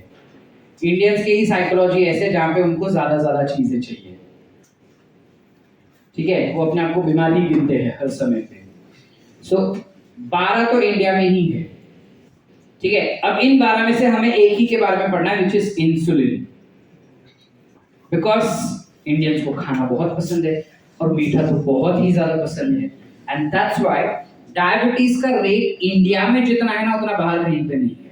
India is I guess second और थर्ड इन डायबिटिक पेशेंट्स, ठीक है। अब जब हम डायबिटीज का बात करते हैं, हमको पता है कि डायबिटीज होता है बिकॉज ऑफ इंसुलिन अबनॉर्मलिटी, ठीक है। अब अगर मुझे आर्टिफिशियली इंसुलिन प्रोड्यूस करना है तो there were different ways how insulin were provided to an individual initially। तो पुराने जमाने में जब हम इंसुलिन का बात करते हैं बेटा, पुराने जमाने में हम पहले काव का इंसुलिन लेते थे, ठीक है। जो काव होते हैं उनके अंदर इंसुलिन का प्रोडक्शन बढ़ाते थे और एक्सेसिव इंसुलिन उनमें से ले लेते थे और फिर उसको प्योरीफाई करके इंसानों में डालते थे। ऐसा ही हम पिग्स के साथ भी करते थे, ऐसा ही हम डॉग्स के साथ भी करते थे, और रिसेंट टाइम तक हम हॉर्स के साथ भी कर रहे हैं, ठीक है। अंटिल वेरी रिसेंट 1990s तक हम हॉर्स के अंदर से भी इंसुलिन ले लेके इंसानों के अंदर डाल रहे हैं, ठीक है। इंडिया का बात कर रहा हूं मैं। लेकिन ये सारा चीज क्या हो जाता था, it used to be allergic to many organisms. तो काफी इंसानों के लिए ये एलर्जिक हो जाता था या इसके साइड इफेक्ट्स बहुत होते थे, बिकॉज ऑब्वियसली हमारे बॉडी का इंसुलिन और इन लोगों के बॉडी का इंसुलिन में तो जमीन आसमान का डिफरेंस रहेगा ना। Though all of us are mammalians but we have family mammalia ना, यस और नो, क्लास मेमेलिया, ऑर्डर सबका अलग, फैमिली सबका अलग, जीनस सबका अलग। So by default there will be lot of differences, right? And that's why this was ruled out. फिर अलग-अलग साइंटिस्ट अलग-अलग टेक्नोलॉजीज यूज करने लगे और उसको समझने लगे कैसा कर सकते हैं ये वो। And then one fine day there was an American company, बहुत सारे अलग-अलग फार्मास्यूटिकल कंपनीज ने भी कोशिश किया इंसुलिन को प्रोडक्शन करने का, जिसमें सबसे पहला एक कंपनी है जिसका नाम है एली लिली, ठीक है। एली लिली नाम का एक कंपनी है, साल बताओ देखो जरा उसमें, बेटा आज ही बताना है इधर।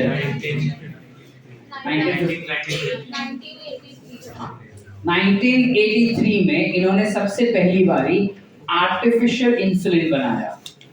कैसे बनाया? अब देखो इंसुलिन जो बनता है it has A, B and C chain. It has A, B and C chain. जिसमें से this is the inactive form of insulin. For making this insulin activated, the C chain has to be removed. So you will have what? A and B. Yes or no? A is somewhere around 20 amino acid and B is somewhere around 31 amino acid का chain. ठीक है? This is A chain and this is B chain. और फिर इनके बीच में disulphide bonds बंध दिया जाता है। समझ पा रहे हैं? ये हो गया एक्टिव इंसुलिन। नेचुरली हमारे बॉडी में इस प्रकार कुछ इंसुलिन एक्टिवेट होता है। एली कंपनी के साइंटिस्ट ने ये चीज क्रैक कर लिया that insulin that is produced in our body is always in the inactive form, and for us to produce it on larger scale we will need to produce it in the active forms only. So what did we do? इन्होंने क्या किया basically, इन्होंने A chain का भी gene होगा, B chain का भी gene होगा और C चेन का भी जीन होगा। यस और नो? हो कि नहीं? करते कि नहीं?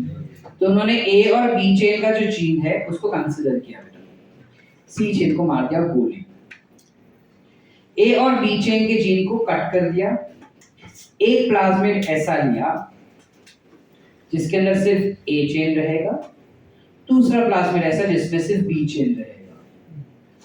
A चेन वाला एक ई कोलाई के अंदर डाल दिया, B चेन वाला दूसरे ई कोलाई के अंदर डाल दिया। समझ पा रहे कि नहीं समझे? नहीं समझा? नहीं समझा? Once more.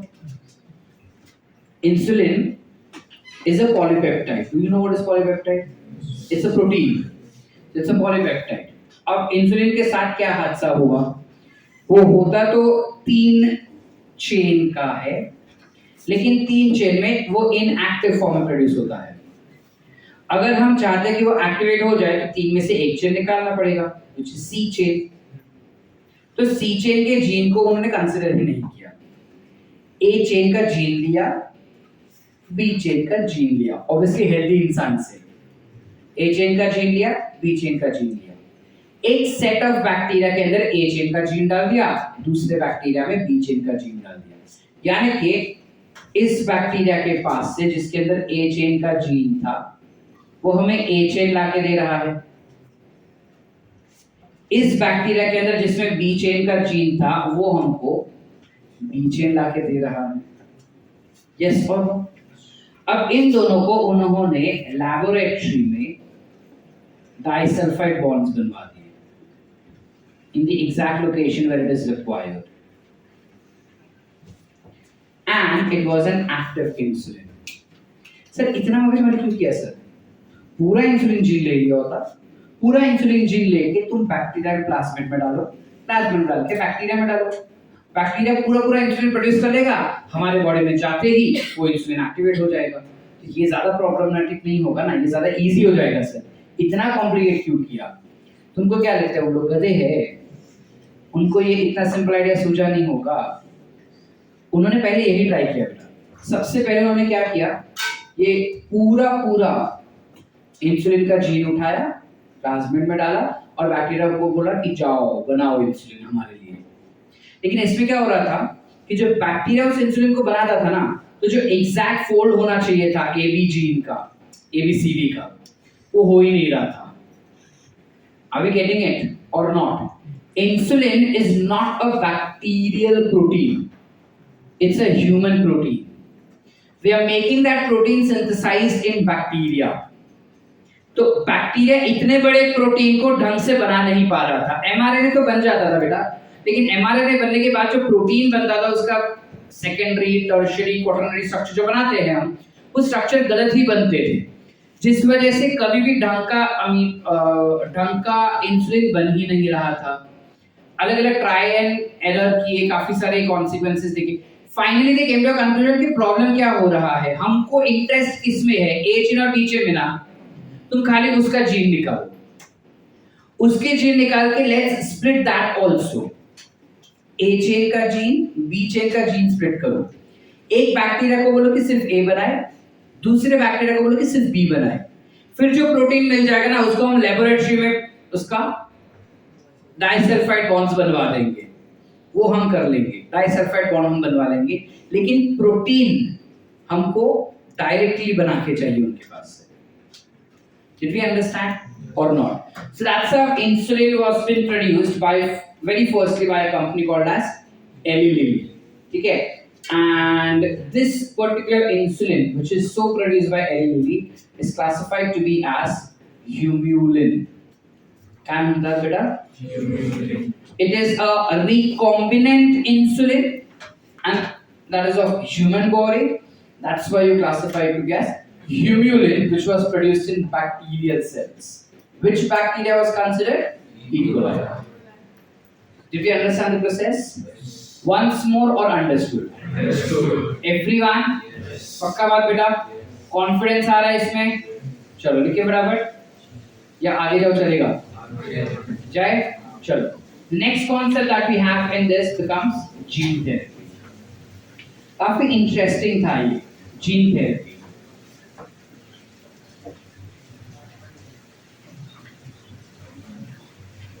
What happens in gene therapy basically? Suppose हम सेम कॉन्सेप्ट यूज करते हैं जो हम अब तक सुन रहे थे। चलो नहीं, ओरिजिनली जो स्टोरी दिया है वो देखते हैं। क्या होता था पहले ना, एक हमने डिसीज डिस्कवर किया, ठीक है, काफी सारे पहले डिसीज, भूल जाओ, सुनो।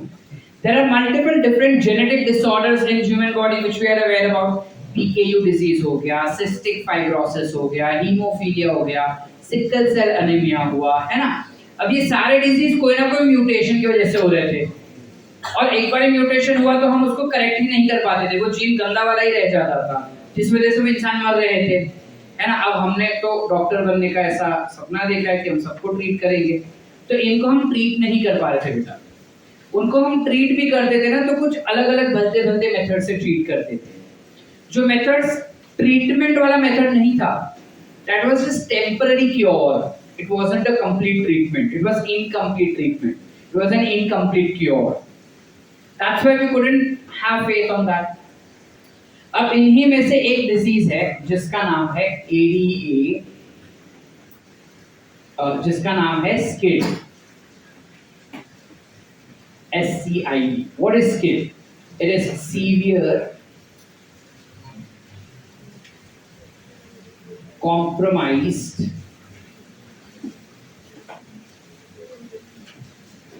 immunodeficiency.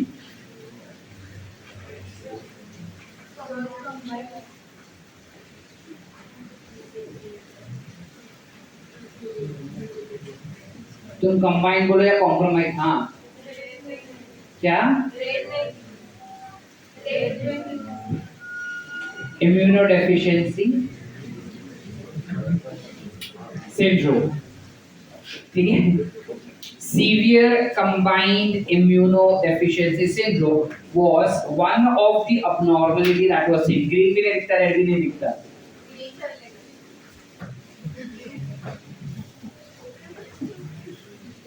अब ये होता क्या है डिसीज? बेसिकली क्या होता है, हमारे बॉडी में ढंग के WBCs नहीं बनते इसके अंदर। You do not have production of WBCs or specifically WBCs lymphocytes,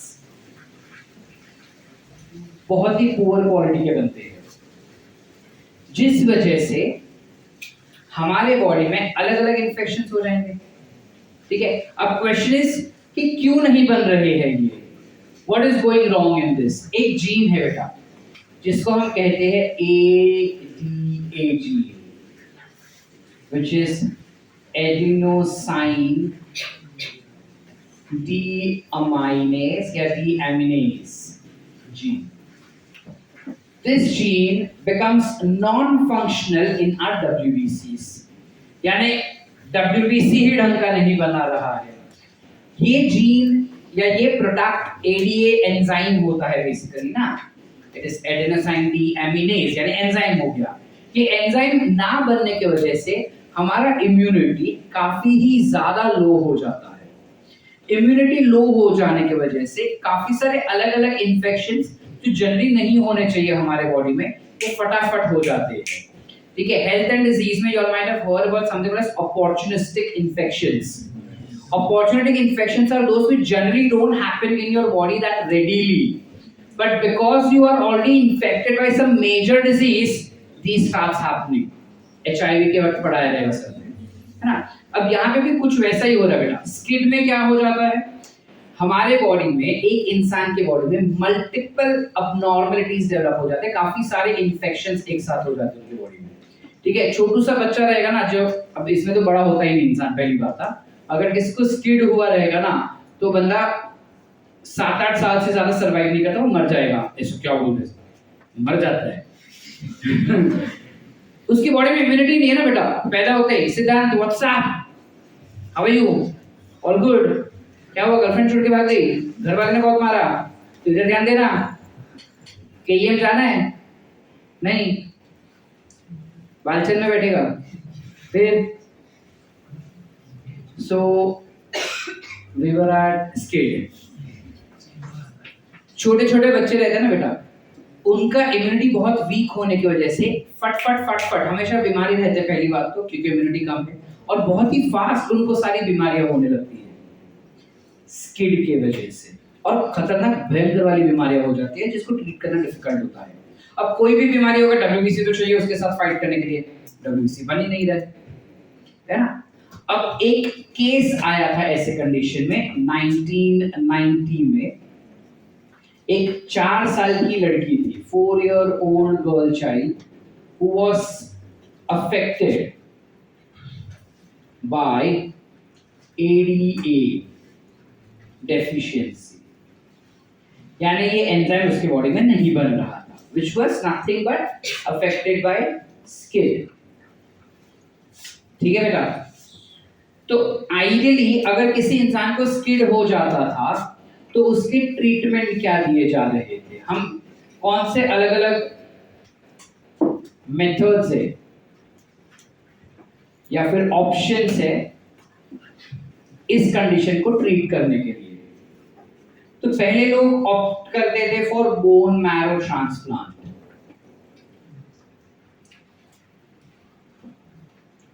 जहां पे बोलते थे कि तुमको स्किड हुआ है, तुम बोन मैरो ट्रांसप्लांट करवा लो। अब ये क्या होता है bone marrow transplant? Bone marrow का ट्रांसप्लांट होता है। हमारे जो WBCs है, बॉडी फ्लूइड्स में तुम पढ़ चुके थे, WBCs are formed in bone marrow. अब वो बोन मैरो में ही प्रॉब्लम है ना, वही ढंग का WBCs नहीं बना पा रहे हैं, तो हम क्या बोले कि तुम बोन मैरो ही चेंज कर दो।